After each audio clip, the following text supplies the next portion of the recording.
Excuse me, Mr. DJ. Hey, check this out. We got a great show coming your way.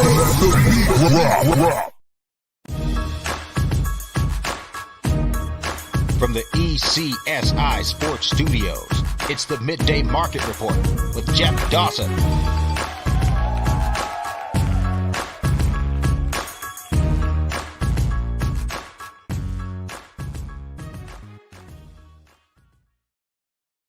Is it time for a new American flag to decorate your home, or do you simply want to promote your business on a custom flag or banner? Get it from the best, get it from the Flagman. The Flagman is located locally right on top of the ECSI headquarters, actually.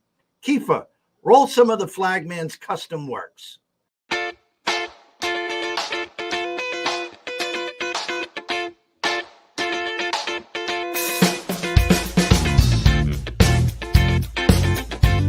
Visit flagmansports.com now and tell them ECSI sent you. Good afternoon, sports fans from all around the globe. I am your host, Jeff Dawson, East Coast Sports Investors, and this is your closing bell for Friday, December 9th, 2022. Yes, it's that time of the week. Myself and Riley try to get you caught up for Fade the Public Friday. It's payday, and our goal very simply is to make sure you're not the pizza man.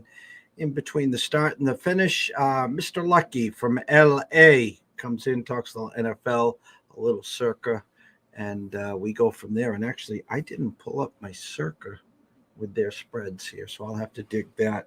A shocker, Brazil loses in a shootout to Croatia. So that opens up that side. And here, Argentina with a nice 2-0 lead, but Netherlands said, nah, it's so fast. 2-1 right now at the 84th minute as we go there. Shout out to my buddy Timmy Luce. I went to school with Timmy and the Flagman. They are right above us, sponsoring this show right here. If you have any needs for flags, sporting flags, any of that good stuff, go to flagman.com. Ask for Timmy. Tell him Jeff at ECSI sent you. He'll hook you up. So without further ado, let's bring him in from the Windy City himself. Still waiting for a signing or two in the – it's not the hot stove anymore. It's the cold stove. So maybe we can get Carlton Fisk. Maybe we can get the Big Hurt to come back. He's in those commercials. He's all jacked up with, Doug Flutie. Maybe we can get someone like that to come back. But the one and only Mr. Riley Magnuson. What is up, sir? What is up, my friend? Happy Friday afternoon. Good to see you after a few hours off after our Big Ten show this morning.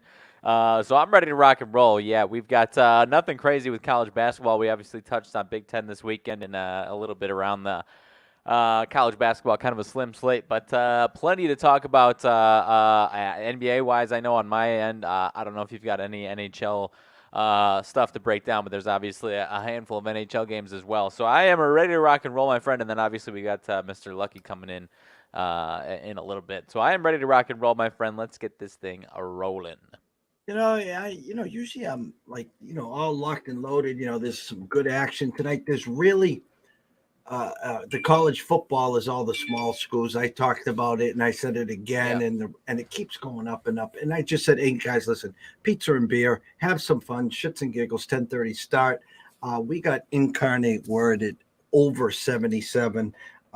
Pizza and beer, just the 10:30, lying in bed trying to decompress. It should be a fun. Whoever has the ball last, first one to 45, I'd say, wins that game. It's going to be a fun one up and down there. Getting ready for Army, Navy, and the locals down the road. Holy Cross on Saturday play South Dakota State. 19-point dogs with a 53.5 or 54. Holy Cross, if you get to 17, you had a good day. That's all I'm going to say there. Other than that, not a lot of earth-breaking, shattering news. Not even, again, we could talk at length about the hot stove, cold stove, whatever you want to say it. I really think that the market, the meetings itself, the big dogs got out of the way, and that's what you need there. You can't have the meetings leave and Judge is still there, and then at least you got two of the shortstops out of the way. So now if Correa and Swanson want to play games or whatever, fine. But the Right. big dogs are out of the way. Yeah. Right, as opposed to what it was a few years ago, where we were getting the spring training started and the big names weren't even off the board. I'm glad that's at least for now in the rearview mirror, and we shouldn't be worrying too much about that, right? So, but I'm not going to ramble on about the White Sox because there ain't nothing to ramble on about. They're shopping in the $5 bin. There was another one. Nimmo, after we talked yesterday, Brandon Nimmo gets the long-term deal with the Mets. That was another one where the White Sox, if they were getting aggressive, might have targeted him a little bit there. But, I told you I'll still go and say Gene Segura is our second baseman that we'll be signing. That's my prediction as far as that is concerned. But as far as an outfielder, I don't know. Your guess is probably better than mine for my White Sox. I still would assume a left-handed bat, but who knows? The pocketbooks have not been broken out, and it doesn't appear that they're going to be breaking any fat checks off. That's for sure. These next few weeks here for the White Sox, my friend. Yeah, and I forget to mention DeGrom and Verlander. They both are off the market. So you got Rodon, you got Correa, you got Swanson, and I thought I had one more. Was there an outfielder out there? I think those are the three right now off the top of my head. I mean, there's a boatload others, but those are the bigger names off the top of my head. Yeah, and I was on record saying the Cubs could get one of those two guys, the shortstops, Correa or Swanson there. I know they've been active with that. What about we haven't talked you kind of predicted the Cardinals would be aggressive with one of those shortstops. They haven't. They obviously went and got Wilson Contreras, who I think is a really good catcher, obviously. Any thoughts that they might be in on either of those shortstops or anybody else? One of those two shortstops. Obviously, if the Cubs are getting aggressive in that same division, you might feel that you might, whether you're stealing from them or getting at least one of those two, and those two teams get either of those guys. I don't know. What do you think with the Cards? I was asked earlier this week what's going on with Correa, and from what I hear and understand, he's not the greatest clubhouse guy. And he was supposed to be the next coming to A-Rod. Now, listen, he did very well at Houston. He fit in well, won championships, got to the finals, yada, yada, yada. And then Houston said, we're all set. So he goes to Minnesota, bets on himself, and has 1 year in Minnesota and says, I'm out. And the guy now bouncing around a little, thinking he's someone that a lot of people don't think he is. Is he good? Yeah, he's good. I'm not saying he's not good. Do I want to invest long term? Would I give him a Xander contract? Of course not. Right. And it seems like he's probably looking for that after these two guys are getting paid to the way they're getting, right? I imagine in his head he thinks he's in that same category. 100%. And the Swanson, I want to say he's more linked to the Dodgers, believe it or not. Now again, does he stay in Atlanta? The Cardinals, I'm telling you, everyone I talked to, they were hot and horny for Xander. And maybe since they didn't get him at the All-Star break as they were making their run, maybe they poo-pooed it or whatever, but they've been dead quiet. I love the move for Contreras because when you have a Hall of Fame catcher of Molina for that long, you want someone that he'll park his ass right there, and he's not going to be Molina, but again, you're looking for some leverage there. You want someone that's going to be a leader. You're not going to be able to fill his shoes, but at least it's a start. No, and I've always had a lot of respect for Contreras. I mean, cross town, looking from the close view cross town, he's always been somebody that always has given them a spark, even in the last couple of years when they've been down a little bit. So I know most Cubs fans are sad that he's gone. He was a fan favorite, obviously a part of the World Series team. But I like that move for the Cardinals for sure. And I mean that's not a bad trio to have by any means as far as Goldie and Arenado and Contreras there. So, but at the same time, if you're trying to be aggressive, then adding one of these, adding someone else would be a huge step for them to, kind of secure that division a little bit here this next year. 100%. And then, the Sox get the Japanese outfielder. They got Kelly Jansen as well. So we'll see what happens. Some stuff will happen, during the holidays and stuff. And we'll move on. We'll be talking spring training before you know it. How's that? I know. Yeah. Hopefully, I'll have some better optimism than we had this last year. I know we will for sure. At least have some more optimism than a 500 season for the White Sox. So, yeah, I can't wait. NBA 1, 2, 3, 4, 5, 6, 7, 8, 9, 10 games altogether. I'm just going to give you the quick eye test now and see what I see. Um, Knicks 3.5 at Charlotte, Toronto 8 at Orlando, Pacers 4 against the Wizards. I had a 5 on Cleveland, now down to 3.5. Sacramento Yeah. getting some play there. I'm assuming, don't assume, Jeffrey. Uh, Kevin Love's out. Oh, geez, that Yeah. sounds Unless familiar. I was looking, I don't know what the update is. I think De'Aaron Fox and Donovan Mitchell are questionable, but I don't know what the update on that is. Fox is now active, and Okay. Mitchell is questionable. Okay. The Lakers 4 and a hook. There is fives at Philly. Brooklyn 7.5 against Atlanta. Um, Memphis 10.5, 11 against Detroit. Suns, after getting embarrassed by the Celtics, 1.5 at New Orleans. Let me Yeah. see if the Big Z is playing. No, he's all set. Well, New Orleans has Ingram and Jones out, but nothing on Zion, so I assume he's playing. Here you go. Here's the stench of the night. Utah opened 2.5, now 1.5 against Minnesota, and Milwaukee is a 1 against Dallas. Dallas has been playing great at home. Milwaukee a 1 point favorite, where overnight Dallas was. So to me, the last two games, I respect the Bucks. I think though maybe a 3.5, I'd respect them more. So that's I'm interested to what you say there. Yeah. And Minnesota and Utah. Am I missing something, or isn't Minnesota the play? You tell me. I'm asking you. Ah, I see about 70% of money on the Jazz in this spot as a short home favorite. The way they've been playing against the 12-12 Wolves team, who for a minute was looking better. Yeah, we'll get into it in a second. Was minute is looking better, but they're still teetering around 500 right now. So I'll give you, on top of what you just mentioned, I'll give you the quick some of the injuries I know. LeBron, I know, is in for the Lakers. Anthony Davis is probable. He was I think listed as having a cold. As far as that is concerned. We talked about the Kings and Cavs injury report there. No DeJounte Murray for a couple of weeks here for the Atlanta Hawks. So if you're seeing that and wondering why it's so hefty there, no DeJounte Murray there. So, but obviously we know how these injuries have gone as far as betting on the NBA. He left their last game after a few minutes in though. And then so we'll get there in a second. And those are the big ones I know for sure. So. Let's see. The Knicks and Hornets. The two that you mentioned were definitely a little stinky. This one, I would imagine, this one is in Charlotte.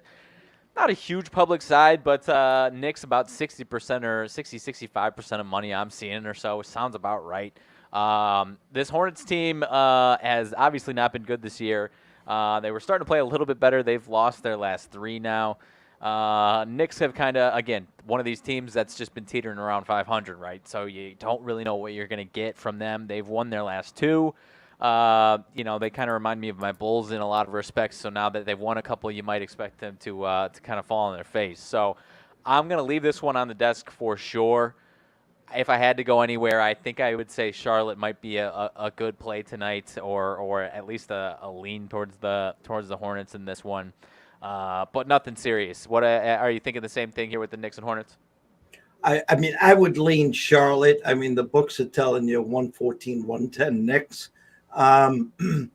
Friday night, Knicks. It's fade the public. It is what it is.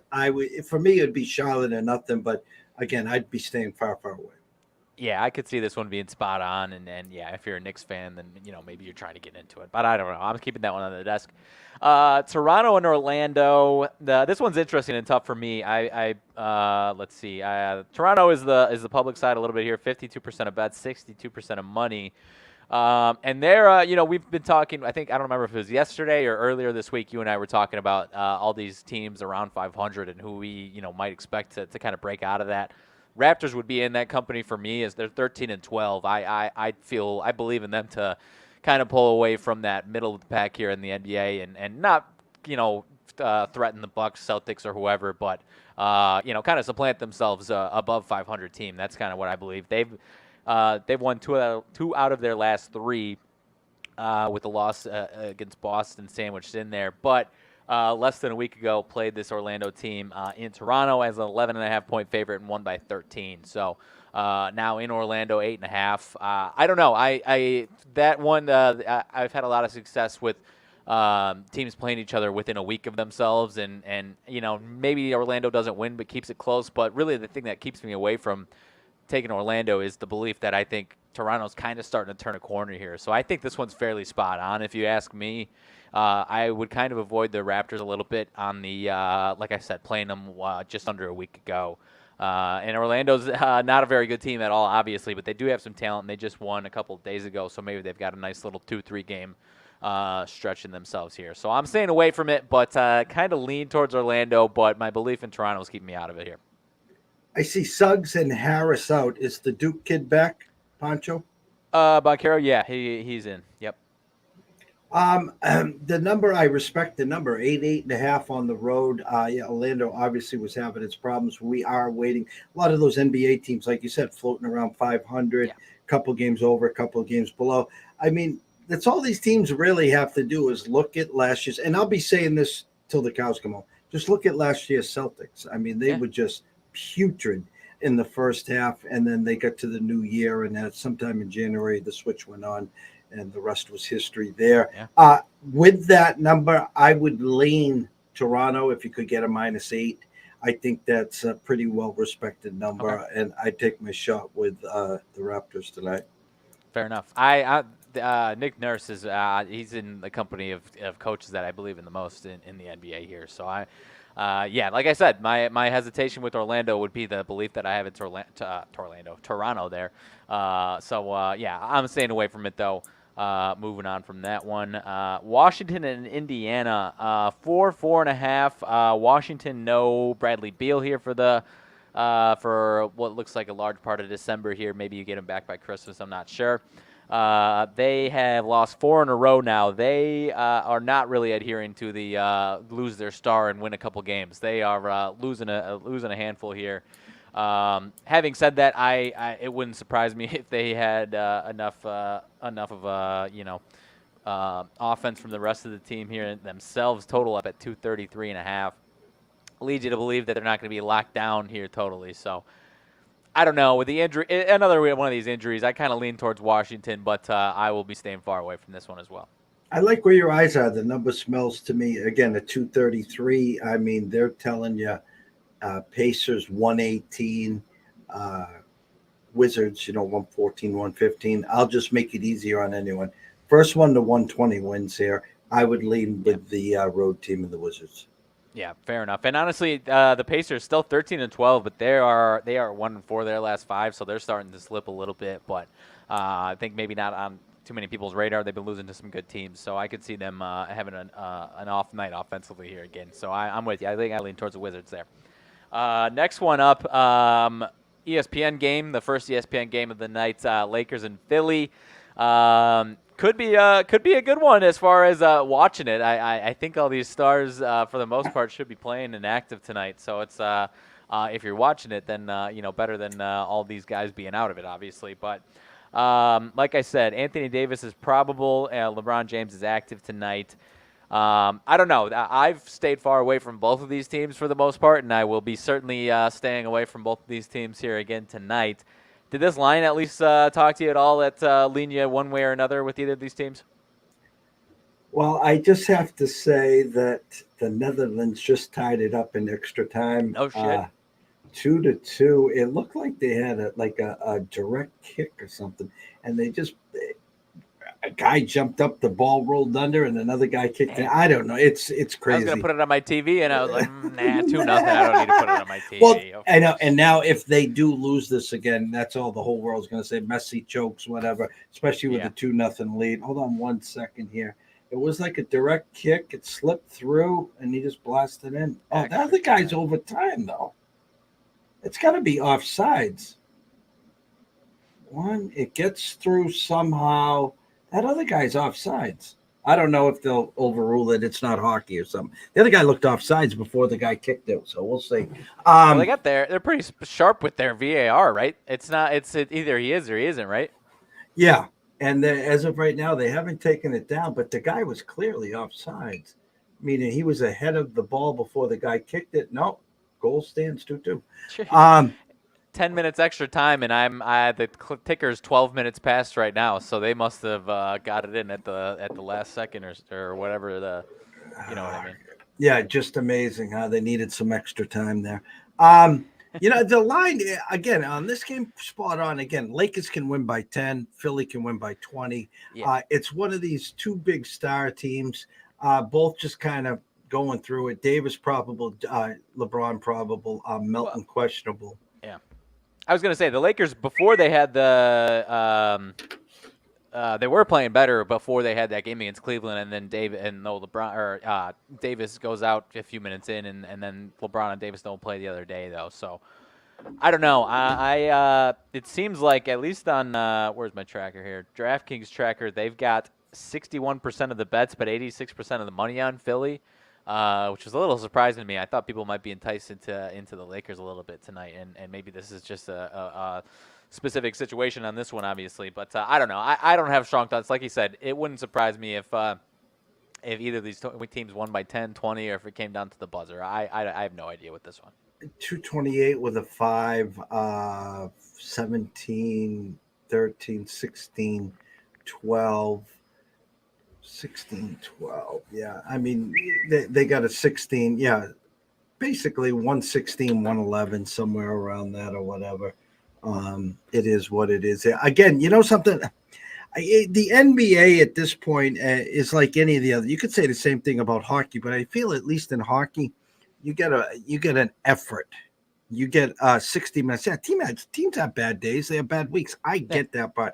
But the NBA with the load management, and as you've seen, everyone here listening has seen, you got 3 starters out. They go from a pick 'em to +8, and they win the game outright. So it's just like you guys got to tread so lightly in the NBA and wait till Christmas. They'll have 5 games on. Put your 5-team parlay, money line parlay, odd dogs, whatever, and have fun with it. That's all. Yeah. No, I like I told you, I think it was yesterday. I've gotten to that point where I had my swings on some bigger dogs earlier in the season, and now I'm kind of just waiting for those teams like Toronto or not saying any one team's going to be like Boston and get hotter than the sun like they were last year, but at least break out of this 14-14, 14-12 stretch. So that's I'm it's almost trying to locate those teams and figuring out which one of these teams that have underperformed are about to get hot. So I'm with you 100%. So speaking of two teams that are in that 13-12, 14-12 range, Atlanta and Brooklyn, 7.5 point favorite for Brooklyn. They are playing pretty damn well right now, actually. I think winners of 5 of their last 6. With go figure, a loss to the Boston Celtics as the one loss in there.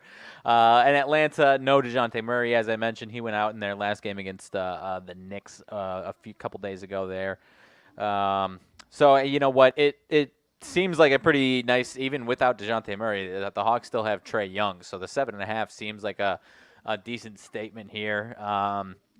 So I don't know. I kind of lean towards the Nets taking care of business, but I'm staying away from it. What about you? What are you thinking here? Yeah, I saw earlier in the week, it looked like Trey's having a little problems. I don't know if it was with the coach or they got into a little match and then he didn't show up for a game. Yeah. And so, again, I like Trey. I think he's great. I liked him in college. But in the same token, again, the NBA, these guys are the divas are above the coaching. You know, right. I just, go tell them to do, 10 wind sprints. They look at it and say, go fuck off. Yeah. I mean, they're like, who are you talking to? And I don't know about you, but and obviously this situation maybe, I don't know, because it seemed like because of what I saw, I think it's Nate McMillan told him either, I think they were trying to arrest him a little bit, and if that's not okay with you, then stay home. And then I think he stayed home. So I don't know about you, but this last year or so, as compared to 2016 through a year and a half ago, it seems like the player empowerment is starting to slim down a little bit, and these coaches and front offices are starting to say, yeah, screw you. You know, I'm not saying we have ownership over you, and we still obviously want to make you happy, so you want to stay here forever, especially in this case. But they're not being pushed over as much, so maybe there's more of that situation we don't know. But I don't know about you, but I saw, as far as the Trae Young situation, one of the reporters was kind of pushing a little hard on him, and he was getting kind of snotty with the reporter. The reporter was pretty damn pushy, but yeah, interesting situation there. So, but nonetheless, as far as speaking of dumpster fires, one that has not been a dumpster fire, the Nets are playing pretty damn well right now. KD's been fantastic all season long, and without DeJounte Murray, honestly, if he was in, I might be interested in the Hawks, just without any line movement, reading whatever. As far as him kind of being someone that can, kind of handle and neutralize Kyrie a little bit. Well, without him, I kind of expect Kyrie, if he's, motivated, to have a nice night tonight. That's obviously sometimes a key word there. So, will he have a pair of sneakers to use? I know he's not endorsed by Nike anymore. What is he going to go to now? Skechers or something? Or... I don't know. Honestly, that's a great question. I have no idea. Let's see. A few more left. Sacramento and Cleveland, 3.5 here at home in Cleveland.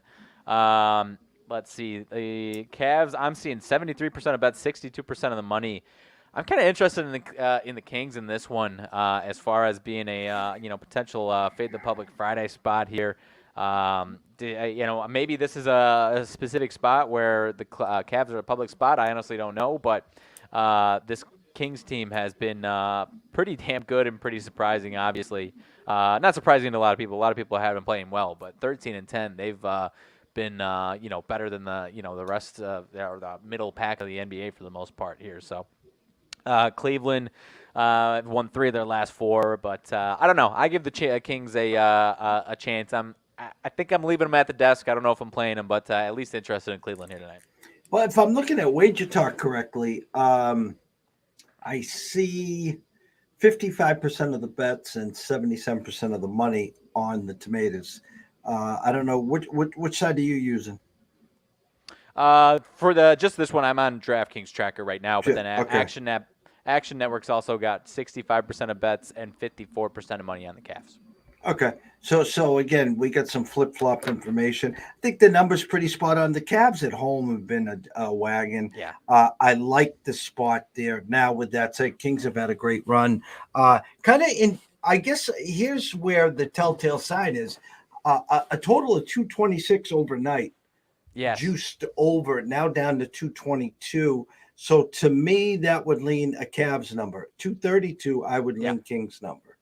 I'm glad you mentioned that. That one was definitely is kind of in my head as far as keeping me out of that Kings side. And we mentioned it. I think you said Aaron Fox is in tonight. Maybe Donovan Mitchell is out, and that's part of the reason why this one is as low it is. I honestly, I expect him to be in there though, and I think you're right. Now that you're mentioning the total again, the 222, and I would even say I might be interested in the under now that you're talking about it like that, and one of these teams has an off night shooting here. So, this Kings team has been fun to watch though. They've been a good story, obviously, all year long though. So, let's see, Detroit and Memphis. I don't have anything crazy. Detroit's kind of been in this double-digit spread range, and they'll get you every once in a while, and they'll lose by 20 on the next night. So they've covered the last 2, beat the Heat in Miami, lost at New Orleans by 6 the other day. But this Grizzlies team has handled Detroit pretty handily the past couple of years here, and they've got 4 wins in a row. 4 wins in a row, putting up some nice points. And with the total 227.5, maybe you would be interested in it a little higher for Memphis, but I don't know. I don't have strong thoughts on this one, but I'm staying away from it. Memphis is playing pretty damn good right now. Yeah, I looked at the injury report, and I didn't see Cade Cunningham's name up there. Does he know? Is he now deciding to play, or? I don't think he's in. I think I don't know, unless because he's not on mine either, but he's also not listed in the projected starting lineup. I think that might be he's just been out for a while. So long. Yeah, they forgot his name. Yeah. No, meaning again, he's got the Chris Paul. And by the way, Chris Paul, great job in returning. You picked a great game, and that was against the Celtics. So God bless you. Your return was felt by that team and the fans around. We give you a round of applause because you were just fabulous there. Yeah, and there's starting to be some rumblings. These kids again. What is up with Cade? I mean, he did the same thing last year, right? I don't remember what the situation. I was just looking. The official listing, he was out for whatever the last game is the other day, and no timetable for a return. So, but then again, I would expect that they would want him to play in what is it, year 2, trying to obviously get him going. Like I was saying, I think you could make I think they have their sights set on tanking to some degree here. So maybe that's part of the Pistons holding them out a little bit, and because when he was playing early in the season, they were a tough, scrappy team, and obviously again they can be every once in a while. But no, I don't know. Maybe that's part of the team. He played 64 games last year, so I think he missed 18. That's 18 games that he missed last year. So nothing crazy, but more than what's going on this year for sure. Or not, this year's more than last year, I mean. Yeah, at 10, I'd stay away. 228. I mean, I expect the Grizz to win. When Detroit's lost, they've lost by some ugly scores. Yeah. Going to stay away, but I mean, obviously, I expect the Grizz to win, but no feel in that game at all. No, definitely not. Whenever they're single-digit dogs, is the few times where I've kind of sniffed them out as a good side there. So we've got 3 left, and you were mentioning them, Suns and Pelicans. Let's see here. Suns favored on the road against a really good Pelicans team. You said, Brandon Ingram is out of this one, which is honestly huge. But of course, as that goes, then they'll probably win by 20 without him. So I don't know. The Suns have had a lot of success in this matchup. Were you feeling this was a Suns line favorite on the road, or people going to see the Suns as a short spread just in general and thinking that's value? Which I'm honestly not sure what to think with this one. Well, I had an overnight at 2 and 227. Was that because of the injuries? Zion's been playing his ass off. Phoenix just lost by, 30, 35, whatever the final number was. I know they were down by almost 50. You would expect the bounce back spots for Phoenix right here. But again, if they lay another egg, so if you want to get in on Phoenix tonight, my suggestion is play them in the first half, and you'll know right away. You don't have to deal with the misery for the second half. Well, does this change you at all? They play the Pelicans tonight and play them again Sunday afternoon, both in New Orleans. Where is it Sunday in Phoenix? Both of them in New Orleans tonight and Sunday afternoon. Don't touch the game. Just let them play it out, and whoever wins the first game, play the other side in the second game. That's usually how these work. Yep, this is a good one of 2 teams that are closely matching. Yeah, gun to my head, I think the Suns should be in for a win tonight, and then the Pelicans on Sunday. But yeah, I agree. You wait for this one. Not only the Celtics game, they got beat by 19 at Dallas. The Suns did a couple days before that Celtics game, so a couple bad ones. You would expect this one to be the one, but I agree. I think waiting on this one and wait until Sunday and betting the other side is a good one with that one. So we already talked. We'll go into the Wolves and Jazz.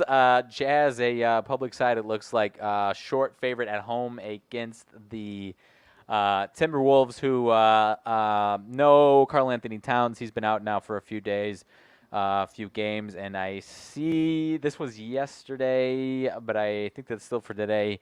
Markkanen is questionable. Colin Sexton is out, if I'm not mistaken, in this one. So that's an interesting one for sure there. So I don't know. We're leaning towards the Wolves as the short dogs here against the darling Jazz. Is that what we're feeling here? I think the number's low. I'm looking at some numbers here, and they're not adding up. To me, initially, this is a Minnesota line. With that said, tread lightly, but to me, it's definitely a Minnesota number. Now, again, an under-over at 236.5 down to 234, 235. Looks like one of these are going to roll the ball out and just say, go have fun. It's an NBA All-Star game. First one to 220 wins. So 120 wins, I'm sorry. Yeah, no, 100% there. So, this Jazz atmosphere has been very good, but they're due for some stinkers every now and then, and they're not the Golden State Warriors or the Boston Celtics right now. So, they've been fun, but they're definitely beatable there for sure. And then Milwaukee and Dallas. Dallas, the +1 underdog at home right now. I think this is a tough spot for Milwaukee, I think, coming into Dallas. It would not surprise me if they ended up taking care of business. I see 64% of bets, 61% of money on Milwaukee on the spread, and 78% of bets and 86% of money on the money line, which is around -110, I think here. So I think Dallas is where I'm leaning in this one, but at the end of the day, it never surprises me when if Milwaukee wins this one by 5-6 points and takes care of business. But I'm going to lean towards the Dallas Mavericks on this one. I just in my head, I remember, Dallas winning some, games against Phoenix and some other ones as short dogs or favorites at home. Overnight, one and a 222 and a hook. Now it's one Milwaukee with a 224 and a hook. This will be our face-off. I'll take Giannis and give you Luka, and we'll see what happens, and we'll talk about that on Monday. How's that? Fair enough. I'm not staking too much claim into it, but we can face off in this one. Even just you saying those names, because Milwaukee's been a team where I've seen a few of these spreads where I think it's a little too short for them, and then Giannis and company takes care of business, no problem. So would not surprise me if that's the case tonight. I think I'm leaving it on the desk, but I will lean towards Luka and the boys. They've been playing well. Maybe they get rolling here a little bit, but they are definitely also a beatable team. So, it's nothing's really. There's a few that I agree and we kind of agree on outside of that one, but nothing that's really jumping that far off the page at me. If I'm being totally honest with you. Well, I just gotta, I'm going. Apologies, I'm looking at my phone here. No, that's great. Mr. Lucky's tried to come on a couple times. He can't hear us. He's having some technical difficulties, and I know his feelings because I was on getting ready for Sports Grid a few weeks ago, and I couldn't get the mic to work. I couldn't get the headphones to work, and I'm just pulling my hair out. And I saw Mr. Lucky there, and I'm like, "Oh, you okay? Oh, no, mic's not working, and this not working." And listen. The young generation, it's funny. You guys are just flip, bloom, and blah, blah, blah, blah. The other day I got Kiefer on, our producer, and I'm just like, yeah, just do this, do that. Oh, okay, and it is. Mr. Lucky, if you can hear us now, it's all right. It honestly is. We will make sure that we catch up next Friday with you for the Circa. Listen, pick my brain if you want. You got a few hours too. I mean, if you are listening, and I know this is usually where we go through the NFL with you, I'm just going to pull up the NFL for a second, and I'm just going to walk through. I mean, the whole world we know is on Minnesota. I'm sorry, the whole world's on the Lions. They went from +1 to 2. Here it goes. Doesn't recognize my speakers.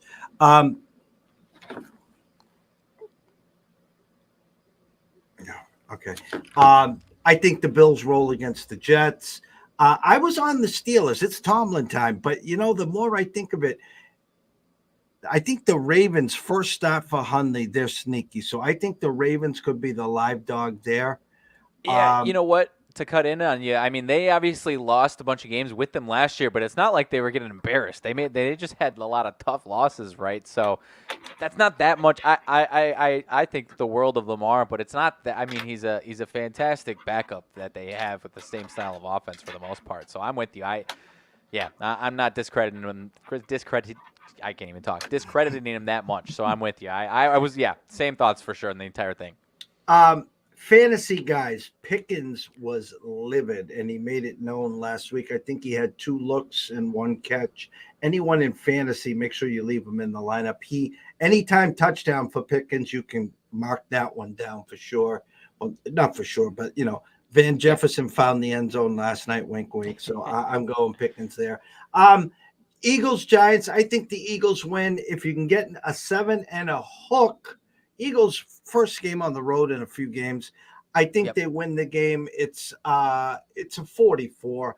I think I got this more at a 24-17, maybe a 24-20 game. I like the 7 and a hook. If you can get the hook, listen, if the Eagles win by 30, it wouldn't shock me, but I think it's just a tad too much respect right now for the Eagles.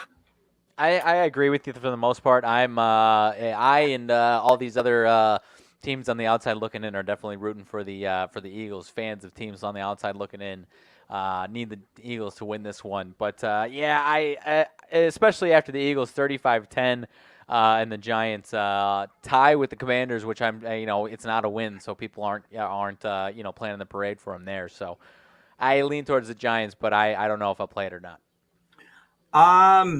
Where else? All right, the stench of the week. This reminds me so much of last week. Eagles was 6.5, got bet down to 4.5 against the Titans, and they rolled them. For some reason, the Bengals, who, yes, I know, just beat the Chiefs, it's up to 5.5 now. So the line's moving in the right direction. It was a 6, and now it was down to 4.5. It's back to 5.5.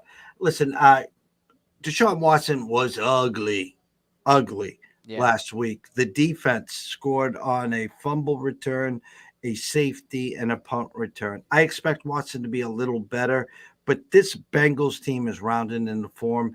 I think Joe Mixon will be back. Chase is back. I like them in this spot here. Yeah, this one has been tough for me. I was, Cleveland's defense has been playing a lot better.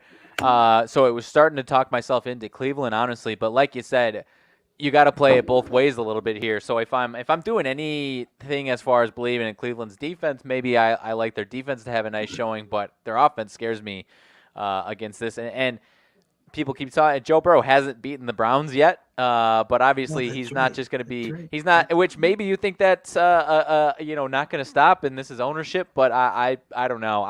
I feel like he's not going to be.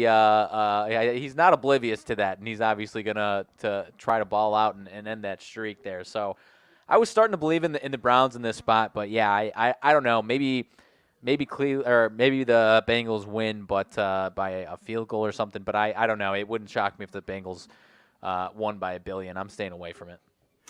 And it's funny. I'm glad you brought that up because again, the Mahomes is undefeated against the Chiefs, and then come the Browns where he hasn't won. And I still remember, like it was yesterday, they were on that Sunday night or Monday night game, and he just looked like he was going through the motions in Cleveland. He was like smiling, and they were never in it. And they took the loss. Mr. Lucky might have fixed it. Yeah, he fixed it. We're going to bring him in. I do have to leave in 25 minutes, so let's bring him in so we can talk. So, all right. The one and only IT man himself, Mr. Lucky.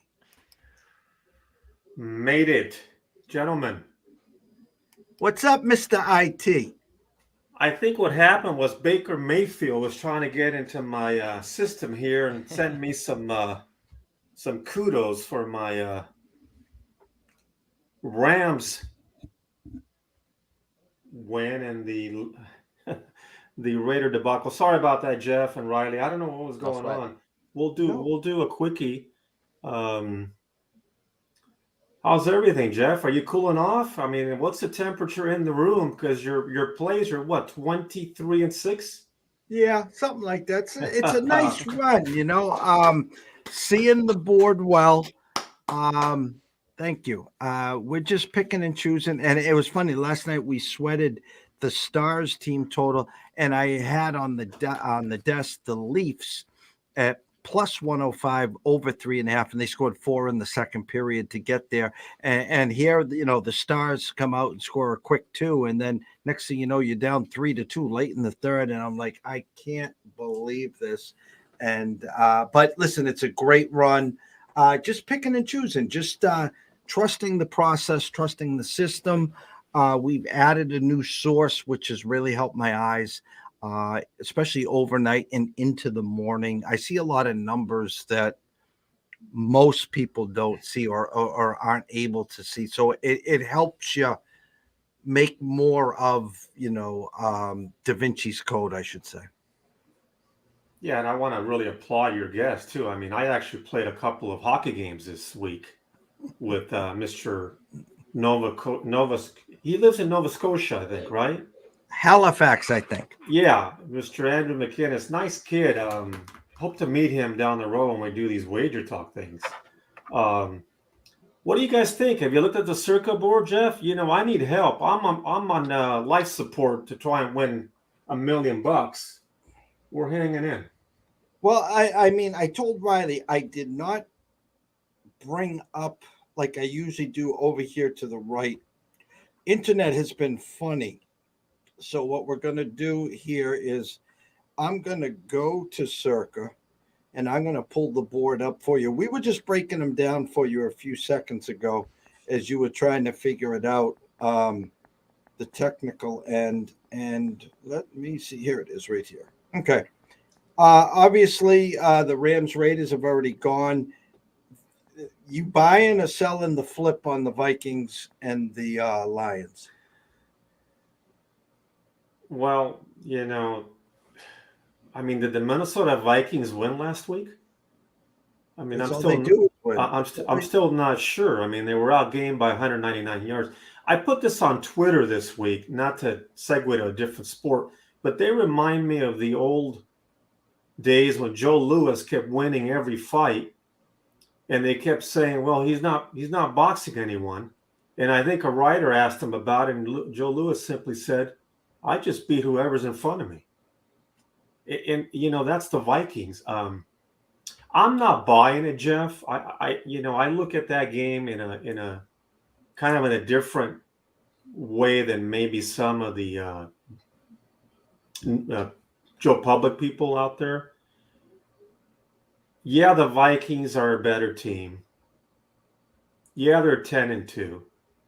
But now you have the Detroit Lions. Everyone's in love with the Detroit Lions. I mean, come on. I trust Baker Mayfield and Jared Goff about the same. Well, I don't see that game. I only see that game one way. It's the banana in the tailpipe. 4:00 in the afternoon. Jeff Doss is going to come out on Twitter and say, I told everybody all week, that's a Lions pass. I mean, it looks like it's a Lion number because Vegas is telling us to bet Minnesota. Vegas is telling us bet Minnesota. Well, here's the thing. When the Vikings open So I won't touch it. Vikings open up 1-point favorite, and then it immediately flips, and then it goes to 2.5, all at the same time. It's back to 2. So the oil money last night from Texas that came in, I said, not so fast. And so we'll see what happens when the West Coast money comes in tonight from your neck of the woods. For me, it would be Vikings or nothing, and I'm not touching it because I think the flip was the only way they could get Lion money actually is to do exactly what they did. That's all. Oh my God. To get and Lion from my money. perspective, the way it happened, it's been all anyone's talking about the entire week. Mm-hmm. And so, you know, if people started talking about that today and now we're starting to hear, oh, wow, the Vikings are underdogs, then maybe I'd be interested in that Lions. But the way people have been talking, you pull up SportsCenter and people are talking about the Lions being favored ever since Monday. That kind of stinks to me. Having said that, it wouldn't surprise me if they won. I think each of the last, going back to last year, it's been a two-point outcomes both ways, and then the Vikings got them by 4 this year. So it wouldn't surprise me if they won, but I don't think it's that cut and dry, honestly. You're not going to take the Lions at home +2. That's not the talk of the sizzle. Okay, we talk about the sizzle of the steak.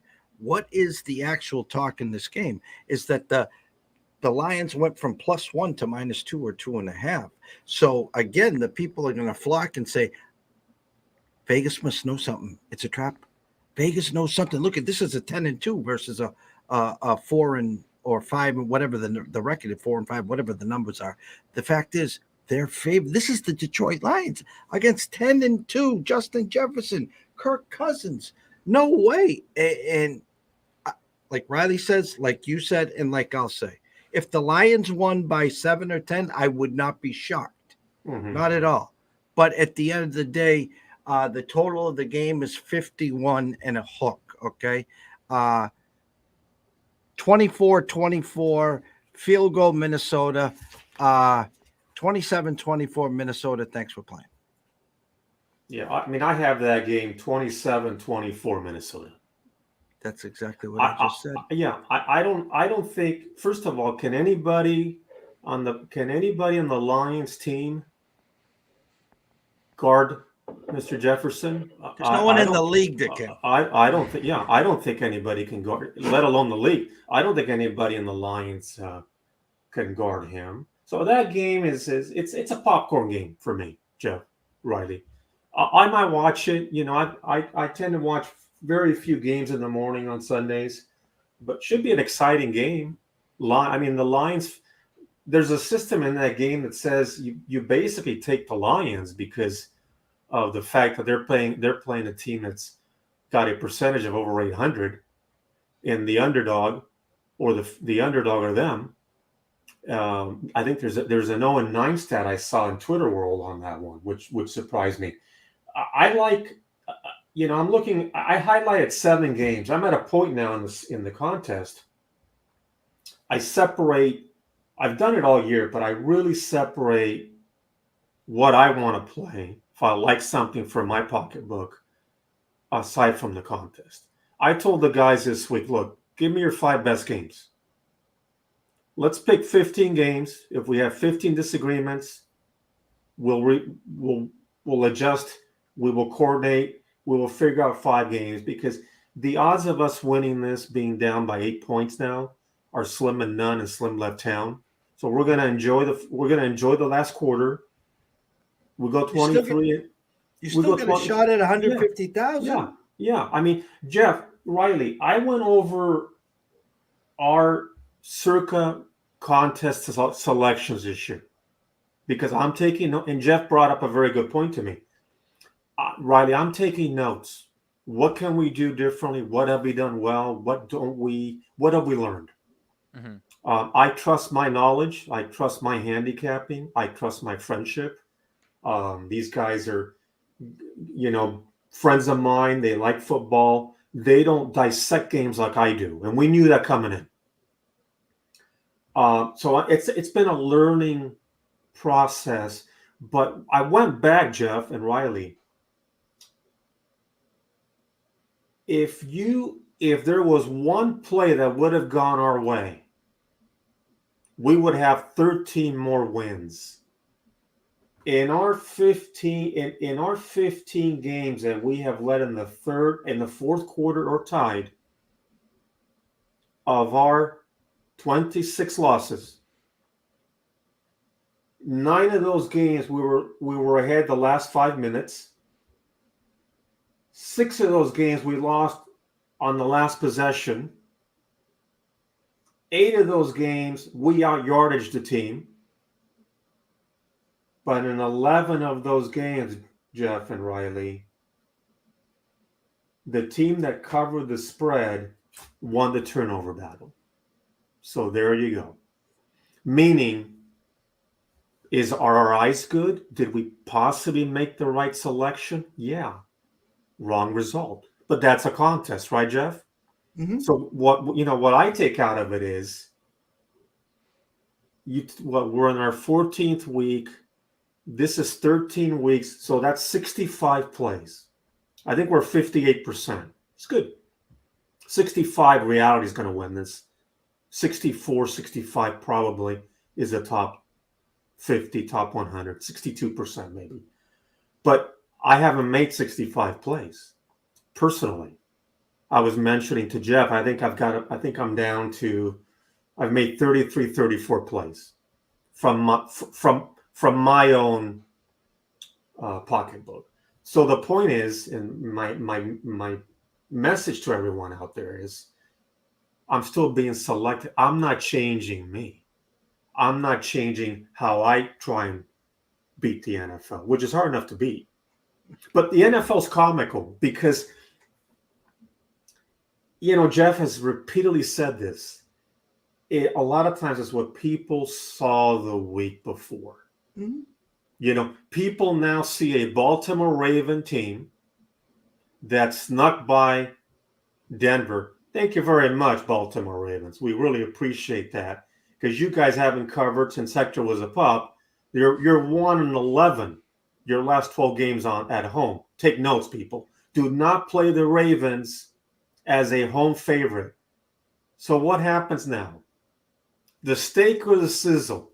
You've got Mike Tomlin trying to go 8-8. You've got Kenny Pickett playing very well. You have a Baltimore Raven team that's down to their second string quarterback, who I actually like. They have the better defense. What's the line in that game? Pittsburgh, too. 2, right, Jeff? 2.5? Yep. What's the public going to do on Sunday in that game if they haven't already? The same thing that they're doing with the Lions. I'm not buying it. You know, what are people going to do with the Buffalo and the Jets game? You've got the Buffalo Bills off a mini bye. You have the New York Jets with a terrific defense. Love that team. Mike White, is he going to show up and throw 3 interceptions on Sunday? I mean, he's played the Minnesota Vikings, who play more zone than the old than a college basketball team, and everybody moves up to. I mean, my God, Mac Jones looked like Steve Grogan in his prime, and Tom Brady. I mean, that I couldn't believe what I was watching on Thanksgiving night, and it's because they play that soft zone, right? Mm-hmm. So, the point on that is they haven't faced a defense like Buffalo. That line is what, up to 10, Jeff? 9.5 or 10? I mean, I see that as a very I can't see Buffalo losing 2 to the Jets this year. No. I've got that 26-16 Buffalo by my numbers. You've got the Dallas Cowboys against the Houston Texans. I don't know, Jeff. What's it going to take for you and I to bet that game? Is that going to be a Dallas minus 37? I mean, you've got a Dallas team that leads the league in point differential. You got a Houston Texan team that's worse in the league. First of all, why is Lovie Smith even coaching? Lovie, listen, I love you, buddy, but you're lucky to have that job. You are horrible. You were bad at Illinois. You had one good team with the Bears, and you didn't win because of Lovie Smith. Riley saw that team live in person. That was a team that won on many factors, not named Lovie Smith. I'm sorry. They're 1-11. Thanks for playing. I'll lay 39 in that game before I take the Houston Texans. So, are we going to play that in Circa? Doubtful. Now, this game I do like. By the way, Jeff, I did a future ticket this week. I took the Bengals to win the Super Bowl. What the heck? Pizza and beer money. That team, Jeff, that team can score in many different ways. Joe Burrow, good call last week, Jeff. We talked about it on the show. I really wanted to bring that up today because we talked about the Chiefs, Mahomes 26-0. We talked about a couple of ways to bet that game. And you and I had discussed with Riley, money line on the Bengals isn't a bad play because it's plus money. Bingo. You nailed it, Jeff. And the Bengals really probably deserve to win that game. I think they outplayed the Chiefs, if truth be told. Yeah, Kelsey had a big fumble. I don't know, Jeff. I mean, I know it's one game, but the Chiefs had that game circled all year, Jeff. All year. Burrow's got their number. Riley, this Bengals team is scary good, Jeff and Riley. Jeff, I took him at 13-1 to win the Super Bowl. Or we did on DraftKings, I think. If you did that, did you at least also get them in the AFC, or did you just do the Super Bowl? We did the Super Bowl. I didn't look at the AFC odds. Did you find those, Jeff? Do you know what those are? Because that's actually the way to do it, too. Yeah, very good point. You want a little something on that. There's 7-1 AFC. 7-1 AFC. Am I reading too much into one win, Jeff? I think the Bengals will beat the Browns, to my point. Well, here's the problem, is that if everything goes accordingly, you're going to have round whatever it is, Kansas City and Cincinnati, winner goes to Buffalo. So Mahomes is going to get another swing at him. What I had seen the last few weeks with the Bengals that really opened my eyes was the start of that Mixon 5-touchdown game. The old line started playing better. The colder weather, you want to be able to lean on a workhorse. That's the difference between Cincinnati and Kansas City. Kansas City's got the scat backs. It's got Pacheco. It's got McKinnon. They had Ronald Jones, CEH. And Andy Reid is not – he's just, all right, Kiefer Riley, you go in for this set. He goes, Mr. Lucky, you're going in for this one, and Mr. Dawson, you get ready. Versus leaning on Mixon. Mixon gets hurt. Oh, no, guess what? In comes Sammy P. Ryan, Samaje P. Ryan. What's he do? Touchdown, touchdown, touchdown. O-line getting stronger. They win without Chase. Last year, 3 road games, no problem. Actually, 2 road games and 1 home game. The fact of the matter is, I didn't buy into Joe Burrow in LSU. He cost me a lot of money in the championship against Clemson. Okay, live and learn. I didn't buy in last year. I did during the regular season. I thought he'd get picked off in the playoffs. And if Mahomes didn't sulk and talk Andy Reid off the field goal right before the half, the Chiefs win that game. He came back sulking, and they sucked the second half. So the fact of the matter is they're not afraid of anyone, but neither is Kansas City. So I think they're set up for another match. Just put it this way.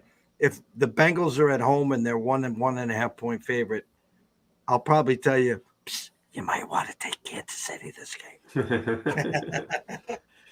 Yeah, that combination of Chase and Burrow is lethal.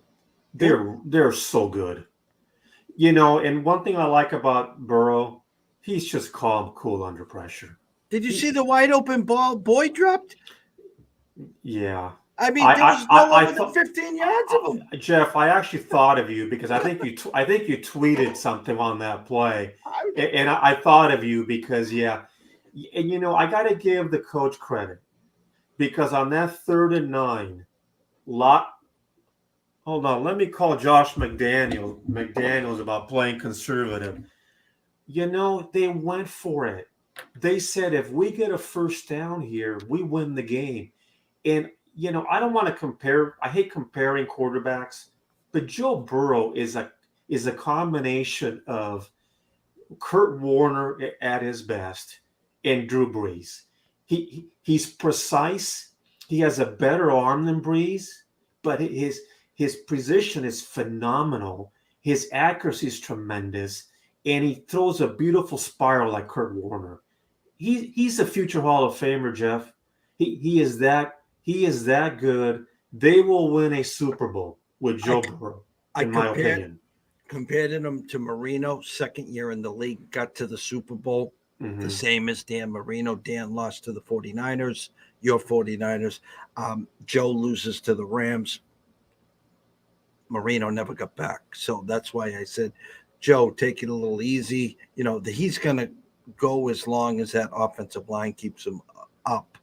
Now, hats off to the coach, as you said, because a lot of coaches, Casey was out of timeouts. A lot of coaches would have ran the ball, wasted 40 seconds, kicked the field goal to go up 6, 50 seconds left, and we already know the end of that game. It's Mahomes to Kels, extra point, Kansas City wins by 1. One of the things that I know Jeff and Riley, you see this too, but for many out there that maybe I like, if I may, although I think we have a very astute audience, knowledgeable.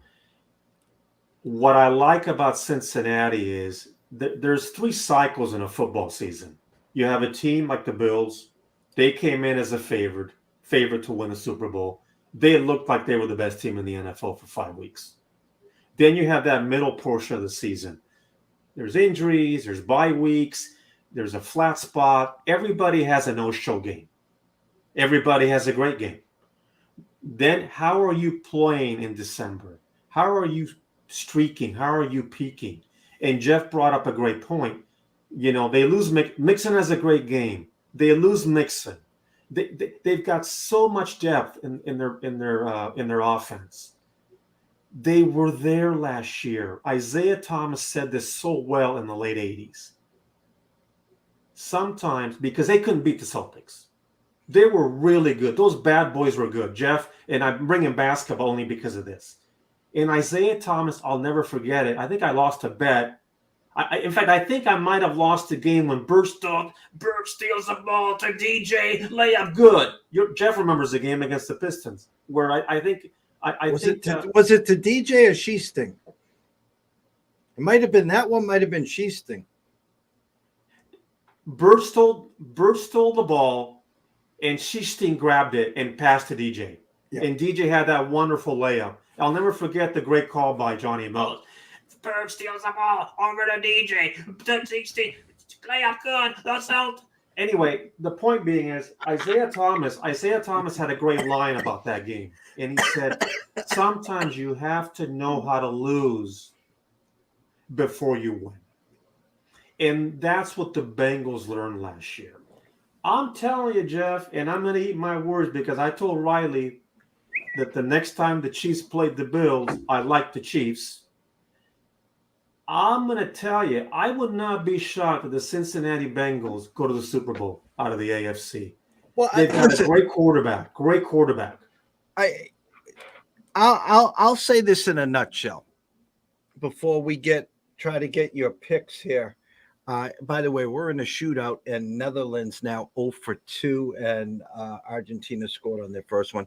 Is that a 2-2 game, Jeff? Netherlands came back? Yeah, Caves, 2. Yeah. Yeah, they scored their second goal. There was 10 minutes of extra time, and somehow they got 12 minutes, and somehow the damn ball was offsides, and somehow they scored.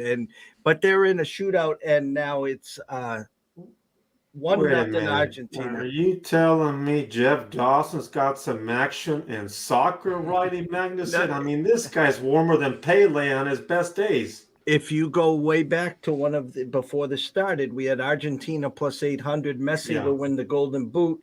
And I did say in today's alert that if you got cold feet, Netherlands were plus 158 or 153 to advance. And let's see here, 2-0 with 3 to go.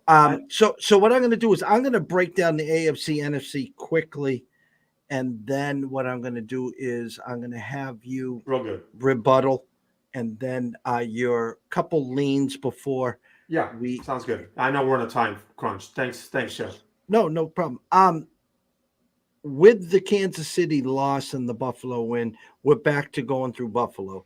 We're going back to in January. We're back to Buffalo getting that week off, and I don't think people are talking how big that is. How big that week off is to regroup. No Von Miller, don't forget, for the rest of the year here as well. Yeah. So it's a 3-horse race right now. That maybe Miami gets a 1 win in. It's definitely a 3-horse race. Buffalo with the 1, Kansas City and Cincinnati battling it out. Josh coming like this, they're not afraid of anyone. And listen, Mahomes ain't afraid of anyone. And as you saw last year, Joe's not afraid of anyone. So they're clearly the top 3. Lamar's hurt. They're done. There's no one. Listen, Miami respect, but how do you like Tua in January throwing a medicine ball with 35-mile-an-hour wind, sleet, and snow? It's not going to happen. So that's there. NFC, the Jimmy G injury, listen, we all here especially, we're starting to get some lather for the 49ers. Their defense was getting healthy, and they were warming up to be the sexy pick. While Jimmy G's out, in comes Mr. Irrelevant, Mr. Brock Purdy. No Breece Hall, though, to hand it over to him, but he's got McCaffrey. But, again, the Eagles and Dallas seem to be on that crash course. But the curveball there is Tom. Tom's going to win the division, and one of these teams that doesn't get the bye is going to be sitting there, and they're going to be like, oh, shit, here we go again. There's Tom, 5-point underdogs, and we got to beat Tom. And I tell you what, Dak and that defense, Dak is, would be this big. McCarthy with his choking like, and so I still think San Fran gets in. They win the West. But with that said, That's my two breakdowns there. I think Eagles, Dallas. Yeah, I think San Fran still got a shot. I think Tom's going to get one. Gun to my head right now, I would lean Bills. Lean. I love Joe. And obviously, we can't discount double check Mahomes. And NFC, I mean, McCarthy and Dak is just not something that I believe in. I really don't, even though Mika and everyone their defense is phenomenal. I think I'd go Eagles, Niners, Tom versus, and I see we never even talked about the Vikings, 2-loss Viking team. So the stage is yours, Lucky. Go ahead. Well, I think you're right, Jeff, and I'm gonna give an endorsement to the Philadelphia Eagles, because what they did last week to the Titans on both sides of the ball was impressive. Now, we'll know more about the Eagles in a few weeks because they've got Dallas at home. I'm sold on Dallas. I think that defense is terrific, but I don't trust Dak. You know, Collinsworth was saying was it the other night when Collinsworth, boy, I wish I had his salary because I disagree with him so much. He said the whole key to that team was Lamb. No, it's not. The key to that team is how Dak Prescott plays. And the problem with Dak Prescott is he hasn't proven to me that he's a big game quarterback. And I don't like McCarthy, but I do like their team because I think they're two-headed monster in the backfield. You know, you run the ball. The NFL's changed this year a little bit. If you run the ball and you're an effective running team, you're winning. The game has changed this year. If you run the ball, what also happens? You beat down the other team and you have possession of the ball. Time of possession. So I think Dallas has a legitimate shot. Mm-hmm. I agree with you, though. I think the best team are the 49ers, but I don't see Mr. Irrelevant taking them to the promised land. In fact, Jeff, I've got a shocker for you for Sunday. I am going to play the Tampa Bay Buccaneers plus the points on Sunday because I still think Tom Brady and that team has a 60-minute game in them. And I see Mr. Irrelevant, who played well last week, Brock Purdy, all due respect, kind of like the Bucs there. You know, other than that, I mean, the Steelers -2, -3, 2.5, whatever you want to call it. Are they going to beat the Ravens? I don't think so. Seattle should walk by Carolina. I mean, Seattle is something to play for. Other than that, you know, I like Cincinnati. So I like Cincinnati. My eyes right now would say I like Miami Miami will beat the Chargers. That I know. Now, will they win by 3.5? I don't know because they've got injuries on the offensive line, but so do the Chargers. What line is that in circle real quick, Jeff? 3.5. 3.5. Yeah, I probably would lean Chargers. Miami money line.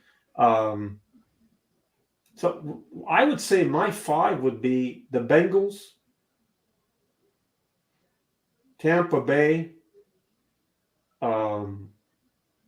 I probably would take the Jets or Seattle. And the other game I like this week, and I think Jeff had mentioned it to me, Riley, I like the Pats.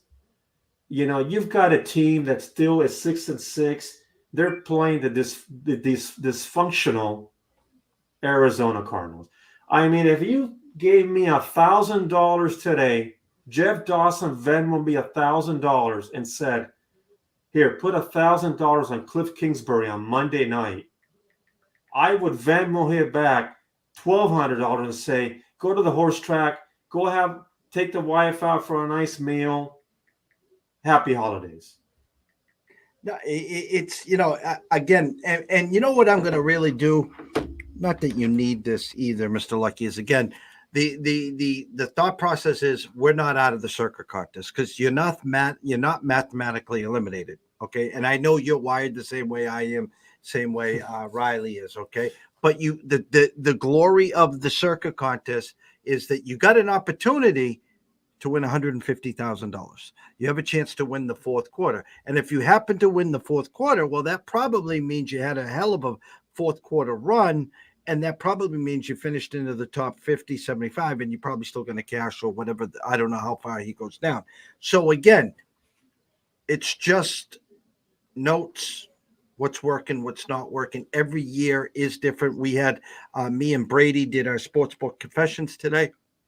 Brady talked about how the NFL has changed and how the running backs are doing so much better, which in fantasy football related, the wide receivers are doing jack. And if the wide receivers are doing jack, that means the quarterback numbers are jack aren't doing well, unless you're running quarterbacks, a la Jalen Hurts. I mean, other Josh Allen, Fields. Justin Fields, Patty Mahomes, even Burrow's starting to run a little better. So again, the pocket passer and everything. Argentina advances, by the way, 4-1, 4-3. Actually, they missed the fourth shot, and the Netherlands got their last three, so they had to score or would have went to another one, but they survived and advanced to face Croatia. Brazil is out of the way. So if you're holding that 8-1 ticket, you're in the semis. You got a lot of options coming in a few days. Before we close out, I'm going to go a little curveball here. Riley, Lucky, and then me, and then we'll close it out. Your NFL best selection of the day. And Mr. Riley, we're going to start with you. I'm going to start with me. I actually like the Dolphins on Sunday night. I typically wait a little bit to see how money flows in for those Sunday night games.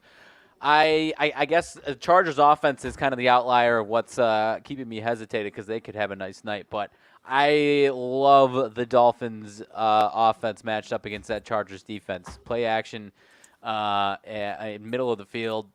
Chargers defense has not been good against that all season long. So dome conditions.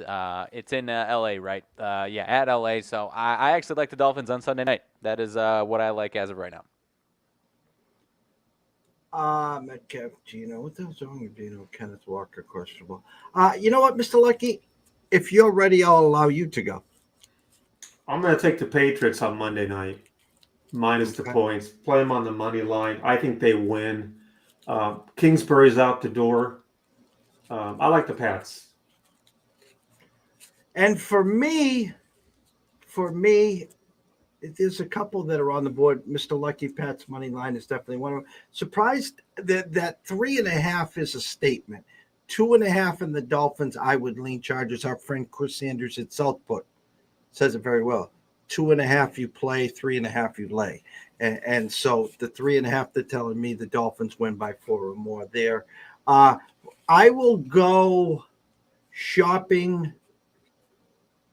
I know this sounds good. I'm going to take the Ravens plus the 2.5 in Pittsburgh. I'm a huge Tomlin fan. I know it's December. I know it's Tomlin time. I think they get it done. I think they're going to play keep away. I think the defense will get a pick or two on Pickett. And I think the Ravens have enough. They took the gut punch last week. I think this is going to be a bloodbath. The under-over is 37. Obviously, they're saying 2017. I'm going to go on record. I don't think the Steelers get to 17. I think they're right around that 13, 14 range, probably closer to 13. I think the Ravens get it done. I think they get enough, and they have the magical weapon from 65 if they need them at the buzzer. So my play would be the Ravens. You are correct, my friend. In fact, they have the best record in the NFL the last 5 years as an underdog. They are 15-2-1 as a dog. Lastly, I will leave you with this for all of Twitter world, because there's a lot of people on Twitter. There's a lot of people on gambling Twitter, and there's a lot better looking people than me on Twitter. But I will tell you this. If you think that a teaser with the New York Giants this Sunday to take them from 7 to plus 13 is a good play, you're wrong. You're wrong. Never do that. In the long run, you will lose. Bet the favorite down. Don't bet the dog up. Jeff Dawson, thank you for the invitation. Sorry that I was a little tardy. I was a little bit like Baker Mayfield last night. I showed up a little late to the party, but I delivered. Riley, Chicago's finest. Go Bulls. Yes. Jeff, I do like your Raven selection. I like Mike Pat's selection. I'm going to do a little moneyline parlay on those two.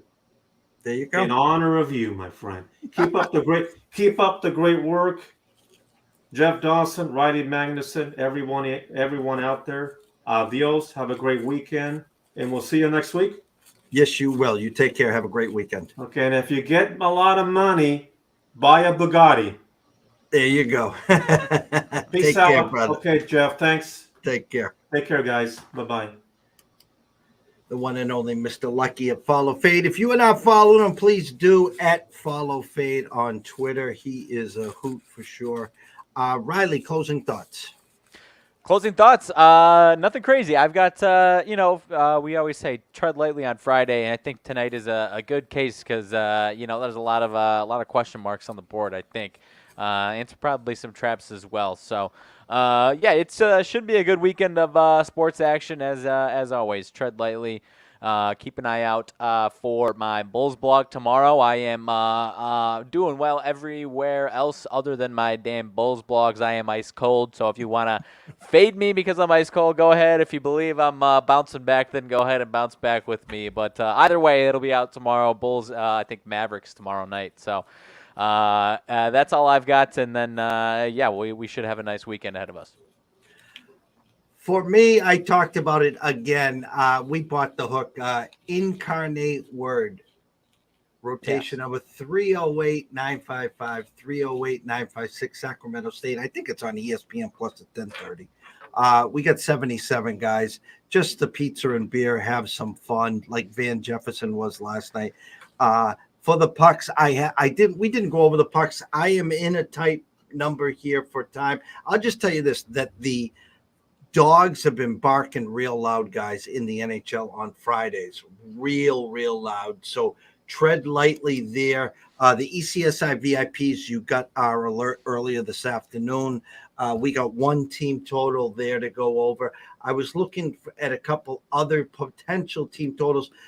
The Capitals intrigued me because they just came off of a long road trip and their first game back home. And in baseball, when you come on a long road trip and that first game back home, you're supposed to stay away because their legs are going to be tired because they missed their girlfriend, they missed their wife, and they got the sea legs. So I don't know how it works in hockey, but the Washington lost to the Kraken in Seattle. So it's a good bounce back spot for Washington. The price is too high, though.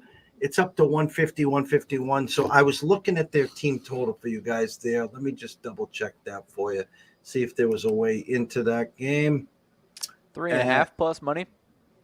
Washington. Yeah, 3.5 over plus 125. You can probably get them there. That was one that I was looking at. And then I think Vegas is actually a trap. The number was too low today. I was even looking them at first period minus a hook. They were plus 125. That smells way too good. How the mighty have fallen to Colorado, who got blanked by the Bruins 4-0. In come the Rangers now minus 150. So they're banged up and they're hurt. The Islanders are 2-1 dogs. That one smells to me. New Jersey's hot as a firecracker. But I keep an eye on the Capitals. That's what I'll leave you with there. Go ahead, Riley. One thing, and then we're done. We haven't touched much about college basketball today. Light slate. The one, Gonzaga, I don't know if they're hosting or if it's a neutral site in Washington, whatever. Gonzaga in Washington, 16-point spread. On DraftKings, I see Washington as a fairly public side consensus. On DraftKings themselves, 66% of money, 61% of bets. And they're offering Washington at plus 16 at plus 100 on the spread. Stinky, or is Washington fair to be, I don't know, is this finally a spot to take Gonzaga on the spread? I'll tell you what KenPom has to say right now once I get to it. Come on. They got 80-65. They got it landed on 15. This team is just not hit its stride. It's just struggled. I mean, it's 3 losses at Texas, Purdue, and Baylor. It just beat Kent State, but they haven't covered in a while. They didn't cover against Xavier. They lost outright to Baylor. They lost outright to Purdue. They beat Kent State by 7, and the number was low there. It was around 13. It smelt the high heaven. I'm going to go on record. Let me do some quick math here for you. 15, 47, 80, 80, 60 is 140. That doesn't make sense. What is your team total for the Zags tonight? Team total is 82.5 or 83.5, differing. Take the Zags team total over, number one. Number two, what are they in the first half? First half, -9.5. And they're favored by 16? Yeah. Take the Zags first half, -9.5. You can thank me tomorrow. I'm interested in some type of Zags action. Washington getting all the money on DraftKings and still being plus 100 is a little stinky to me. Yeah. So Zags, we'll say 82.5, team total over 82.5. First half -9 and a hook there. The little late night pizza and beer action on the over 77. Great week, Riley. Weekend officially off. ECSI has a wedding that I will be in tomorrow, and Sunday I like to give the boys the day off, family day. Myself and Riley will be back at them on Monday. Everyone here, ECSI VIPs. Again, we're 5-1. We got a game today. You got Argentina now into the semis. No Brazil. We got them at 8-1. I think Messi had 1 goal. I don't know what the scoring is right now in the Golden Boot, but we got him plus 900 to win the boot there. Everything's rolling. 22-6 the last 28. So if you're not a member and you want to know how to be a member for as little as $2 a day, just DM me on Twitter at EC Sports Investor, or send me an email at eastcoastsportsinvestors@gmail.com. And last but not least, I've been in these lanes. January 1st will be 8 years. And I've met a lot of shit bums in these lanes, a lot of pieces of shits. And, a lot of people in our lanes, they got big check marks, they got platforms. They'll look you straight in the eye and they'll yes you to death. You're doing a great job. We love you. And then as soon as you leave, they're throwing daggers. They would stepping on your neck, stepping on your head. Why? They're afraid of competition. They're in fear of you trying to take what is theirs. Good friend and colleague, and someone I like to call friend. I'm just shouting out Julian Edlow of DraftKings. We have him on every Tuesday, and he's probably about an hour from me. He's been working with DraftKings now for a long time. I think he was an intern or worked maybe part-time for 6 years. He's working full-time there now. Encore gets approved last night in Massachusetts. They'll be ready before the Super Bowl live. You can go in and place a wager there. But I got a call last night, and it kind of rubbed me the wrong way. It was a little. I was offended what it was said, but it is what it is. So I reached out to him, and I just asked him openly, and was just curious how ECSI is perceived. I work my ass off, and I'm 1,000% transparent.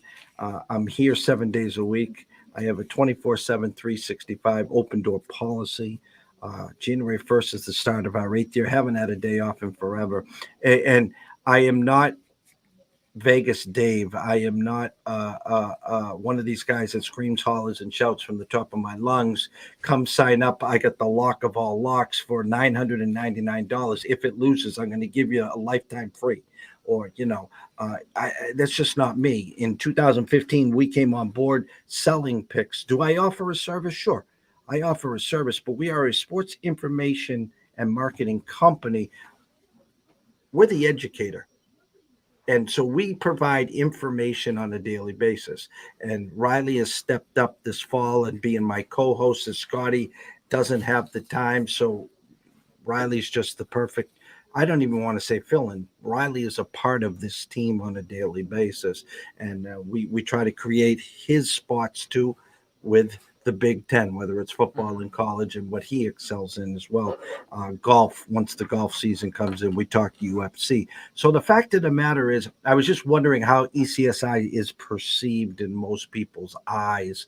And I take offense when someone calls us a tout service or calls me a tout, because I haven't gone on social media and promoted selling picks in forever. It's Right. been pandemic 2020. I mean, I might do some email blasts. I might do something like that. But, I looked on YouTube. I have almost 675 shows Mm-hmm. back there. And there's Yeah. not one that says, for $99.99, No. you can get this weekend's picks for, delivered, right? That's not me. Yeah. Right. So I just wanted to get that off my chest. You guys have been amazing.